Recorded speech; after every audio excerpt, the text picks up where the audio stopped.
Hello, hello, hello.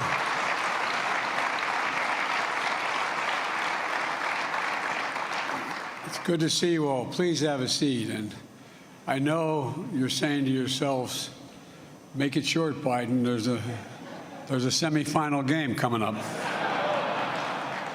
I get it. I see Secretary Kerry over there nodding. Hey, John, how are you, pal? Well, I want to thank Secretary Raimondo. She is one of the brightest and best folks I have working with me, and for all of you in this room for making this forum a success, particularly in Prosper Africa Deal Room. That sounds like something that we shouldn't be saying. Prosper Africa Deal Room. I kept asking, where's the deal room? I think I'm looking at it.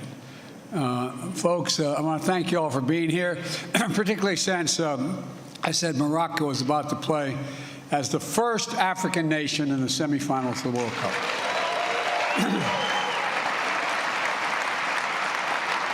Distinguished heads of state, leaders of regional and global institutions, and of course, representatives of more than 300 companies, African and American. Welcome to Washington. And I want to recognize our co-hosts, the U.S. Chamber of Commerce and the Corporate Council of Africa, two great champions for building and growing ties of business and trade and investment between Africa and the United States, as well as the members of my administration and the members of Congress who are here today. All the members of Congress, please stand up if you're here so I can identify who you are. There's the man. All right, I'm sure you're out there somewhere. Look, this forum is about building connections. It's about closing deals, and above all, it's about the future, our shared future. We've known for a long time that Africa's success and prosperity is essential to assuring a better future for all of us, not just for Africa. I've been engaged in these issues going back to my days as a young man in the United States Senate. When I was on the Foreign Relations Committee, I was chairman of the African Affairs Subcommittee and got to spend a lot of time in Africa. I visited almost all of your countries. When I was vice president serving with President Obama, we hosted the first U.S.-Africa Leaders Summit, including U.S.-Africa Business Forum. We saw so clearly the enormous potential that we could harness if we did it together. And holding the first of its kind summit in 2014 was a watershed moment to cement new kinds of partnerships between our nations. Partnerships not to create political obligation, or foster dependence, but to spur shared success. And I emphasize shared success and opportunity. Because when Africa succeeds, the United States succeeds. Quite frankly, the whole world succeeds as well. Now, 8 years later, the world has undergone a great many changes. We're still grappling with the deadly pandemic, facing down war and instability, addressing economic challenges with global impact, fighting rising food prices, tackling the impacts of climate change. And each of these crises has only heightened the vital role African nations and peoples play to address the global challenges that drive our global progress. We can't solve any of these challenges without African leadership at the table. And I'm not trying to be nice, that's a fact. African ideas and innovation helping to shape the solutions, and African population contributing to every step. So the only question when I took office was not if we'd host another U.S.-African Leadership Summit, but when.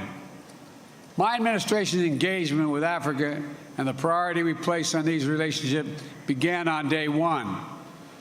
We've been working steadily with regional diplomacy and investments to demonstrate our commitment. We harnessed decades of cooperation through PEPFAR and President's Malaria Initiative and other partnerships in global health security to help save lives and combat COVID-19. The United States delivered 231 million doses of vaccines to 49 countries across Africa and worked together with you to get the vaccines into the arms in hard-to-reach communities.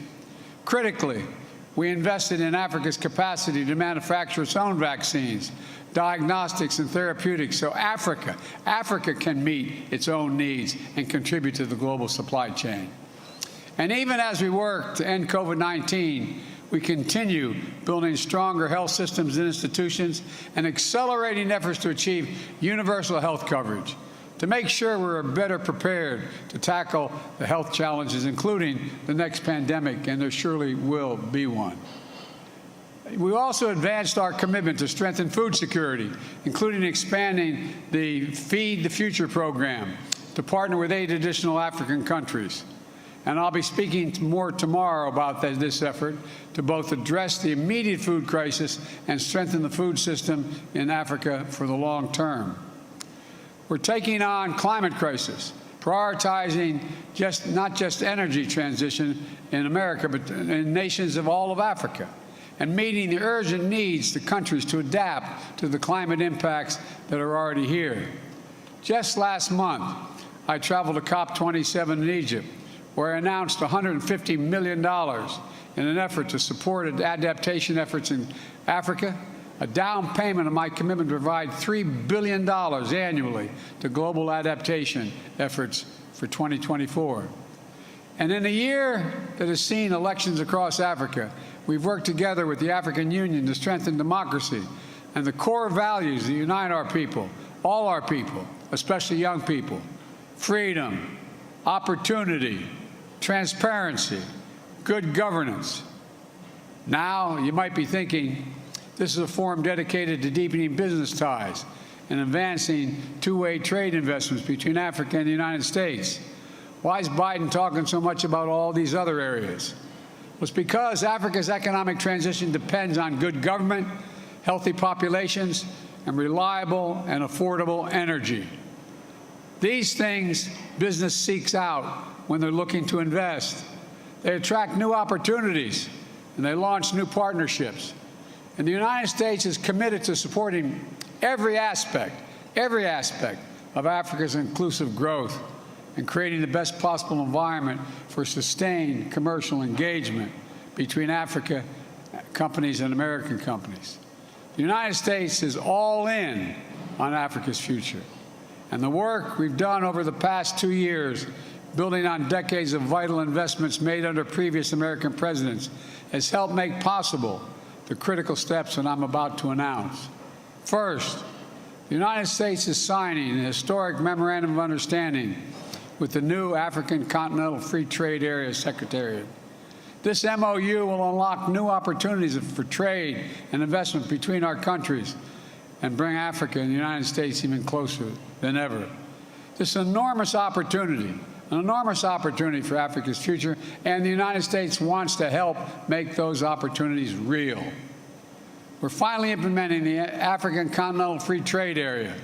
It will represent one of the largest free trade areas in the world, 1.3 billion people, and a continent-wide market totaling $3.4 trillion.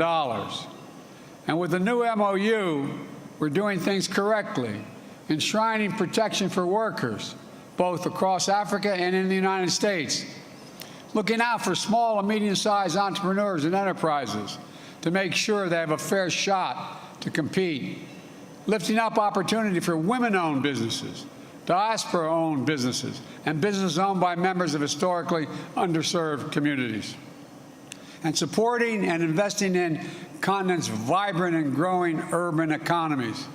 Together, we want to build a future of opportunity where no one is left behind. Second, we're investing to facilitate greater regional trade within Africa, including by investing in infrastructure. Today, the Millennium Challenge Corporation signed its first ever regional transport compact with the governments of Benin and Niger. This compact will invest $500 million to build and maintain roads, put in place policies that reduce transportation costs, making it easier and faster for ships to ship goods from the port of Cotonou to neighboring landlocked countries. Since the start of my administration, the MCC has announced new investments of nearly $1.2 billion in Africa. We expect the MCC to commit an additional $2.5 billion across Africa in just the next 3 years, supporting everything from agriculture to transportation to access to renewable energy. In fact, the MCC just announced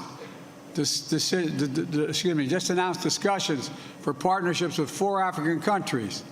Our first COP4 compacts, Gambia, Togo, to boost economic development, and a compact with Senegal to bolster regional connections, a threshold program in Mauritania to help strengthen democratic governance and pursue policy reform to unlock economic growth. These MCC investments are part of the work we're doing worldwide through the Partnership for Global Infrastructure and Investment. I propose this initiative together with the rest of the G7 to help fill the need for quality, high-standard infrastructure in Africa and in low-income and middle-income countries around the world. And at the G7 meeting earlier this year, we announced our intention to collectively mobilize $600 billion in the next 5 years. Today's announcement joined a portfolio of Partnership for Global Infrastructure and Investment projects already underway in Africa, including mobilizing $8 billion in public and private finance to help South Africa replace coal-fired power plants with renewable energy sources and develop cutting-edge energy solutions like clean hydrogen. A deal worth $2 billion to build solar energy projects in Angola. $600 million in high-speed communications cable that will connect Southeast Asia to Europe via Egypt and the Horn of Africa and help bring high-speed internet connectivity to countries all along the way. The bottom line is simple. Trade runs on reliable infrastructure to support and secure resilient supply chains. And improving Africa's infrastructure is essential to our vision of building a stronger global economy that can better withstand the kinds of shocks that we've seen in the past few years. Third, we're continuing to support innovation and entrepreneurship across Africa, investing in Africa's people. Developing human capital alongside physical infrastructure is another core aspect of the Partnership for Global Infrastructure and Investment.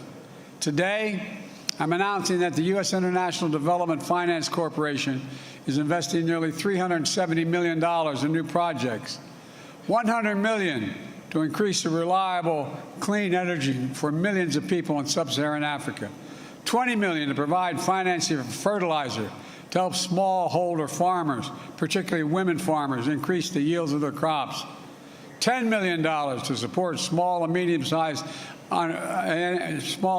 enterprises that help bring clean drinking water to communities all across the continent, just to name a few examples.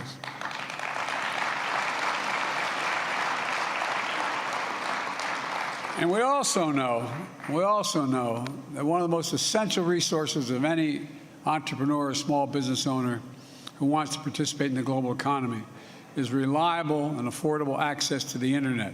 So today, I'm announcing a new initiative, the Digital Transformation with Africa, working with Congress to invest $350 billion to facilitate more than almost $500 million in financing to make sure people across Africa can participate in the digital economy.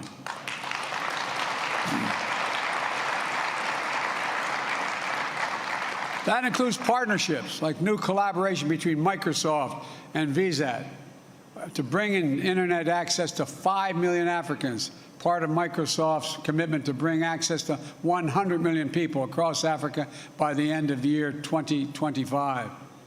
That means programs to train African entrepreneurs with a focus on women entrepreneurs to code and build skills that need to start their own businesses, to secure good-paying jobs with technology firms. And this will include partnerships between African-American companies to provide cybersecurity services to make sure Africa's digital environment is reliable and secure. That brings me to my final announcement. I said at the top of this forum about closing deals, and we've delivered. So Just give me a few, let's give you a few highlights from the deal room to the benefits they will deliver to Africa.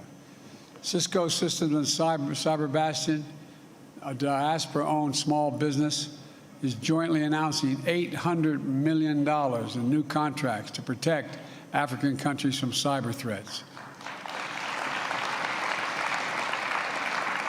Visa is committing to putting more than $1 billion into Africa over the next 5 years to further expand the operations on the continent, including providing mobile payment services for more micro, small, and medium-sized businesses across Africa. General Electric and Standard Bank will provide $80 million to improve healthcare services and provide access to cutting-edge healthcare equipment. Altogether, the forum has spurred more than $15 billion in new deals, which will lift up and improve the lives of people all across the continent. And that's the biggest deal of all. These are long-term investments that are going to deliver real benefits to people, create new, good-paying jobs, including here in the United States, and expand opportunities for all our countries for the years to come. All of you, the deals you've signed, the investments we've made together are concrete proof of the enduring commitment we're making to one another, government to government, business to business, people to people. The most important, and this is just the beginning, there's so much more we can do together and that we'll do together. So thank you for your participation today, for being part of another historic U.S.-African Leaders Summit. We've got a lot of ground to cover in the coming days, and I'm eager to listen to the priorities you have for the future of the partnership between our nations. So thank you all. May God protect our troops. Thank you very, very much. Appreciate it. Thank you. Thank you very much. Thanks, Tommy. Thank you. Thanks.